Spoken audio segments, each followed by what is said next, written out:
לרמטכ"ל, אנחנו חייבים לחסל את מוחסן. מתייעצים עם ראש הממשלה. רמטכ"ל חיזבאללה. ולמעשה פותחים חלון.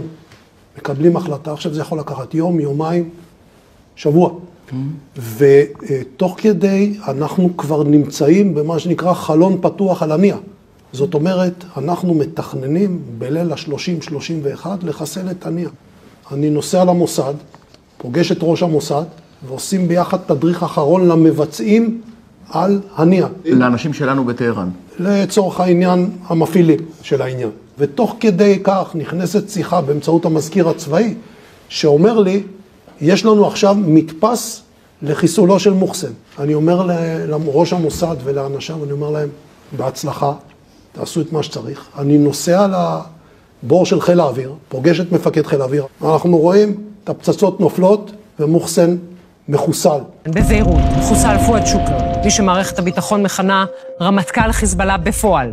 שעות אחרי כן, בעניין של הנייה, יש התייעצות טלפונית ארוכה לפני כן, ברור כל הרגישויות בעיקר על הרקע הזה, ולמעשה באה מהלומה השנייה על ציר הרשע באותו יום. פיצוץ עז מרעיד את צפון טהרן, בדירה שבה שהה מנהיג חמאס אסמאעיל הנייה. ואנחנו מחסלים את שניהם. אין היסוס בשום שלב אם לעשות את שניהם. יש כל הזמן דילמות, ראש הממשלה ואני והרמטכ"ל, ראש המוסד וראש השב"כ, כולם תומכים בעניין הזה. מה חיסל את הנייה אגב, פצצה? כן, ועכשיו אני רוצה לקחת אתכם לנושא הביפרים. בבת אחת התפוצצו ביפרים שהיו בידי אנשי חיזבאללה בביירות, בדרום לבנון ובאזורים נוספים. איפשהו בשבוע הראשון של חודש אוגוסט מתברר לנו שיש מי שחושד בביפרים. מי? אני פחות רוצה להיכנס לפרטים, אבל תלך לרשימת המחוסלים כי חיסלנו אותו. כן. דאגנו לחסל אותו עם עוד מישהו שחיזבאללה לא יבין למה חיסלנו. באמתלות שונות. אוקיי. אבל אז, תוך כדי המהלך, מתברר שבמקום כלשהו יש ביפרים בבדיקה. התוצאה של העניין הזה, זה שאתה נכנס למצב שאו שאתה מפעיל, או שאתה עלול להתגלות, וזה יכול לקרות תוך זמן קצר.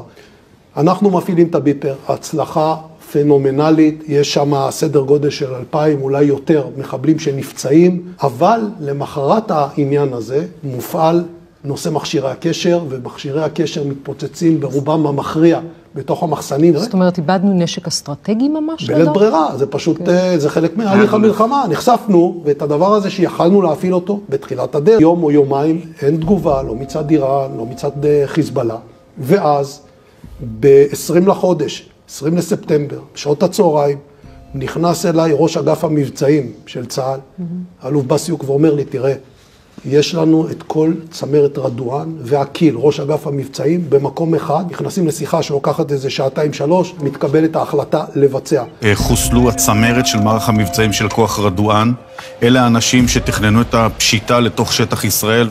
וכאשר הם מגיבים, במוצאי שבת, אנחנו ביום ראשון, נופלים עליהם עם ההתקפה, יום שני בבוקר, וב-15 שעות מחסלים את מערך הטילים והרקטות של חיזבאללה. ופה אני אקח אתכם למספרים. כן.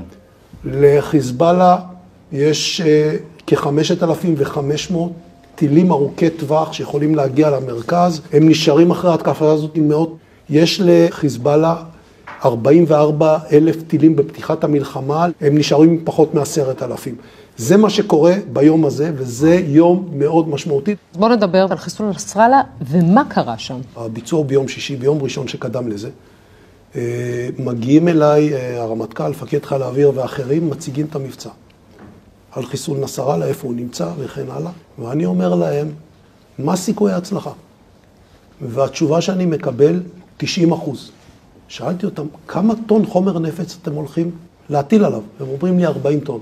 אני אומר, תלכו לחלופה של 80 טון, תכפילו את כמות חומר הנפץ על מנת שנגיע ל-99. עוד הבוקר של יום שישי, הרמטכ"ל ואני יושבים ביחד, קובעים את השעה 6 בערב כזמן אחרון, מרימים ביחד טלפון לראש הממשלה, ראש הממשלה אומר, מאושר, אני מבקש לדחות ל-6:30, כי ב-6 אני אהיה על במת האו"ם. מתפשרים על 6:20, יורדות 84 פצצות של טון, על כל המקומות שציינו, ונסראללה עובר מהעולם. חסן נסראללה חוסל בפעולה, בדחיה, פעולה באמת יוצאת דופן.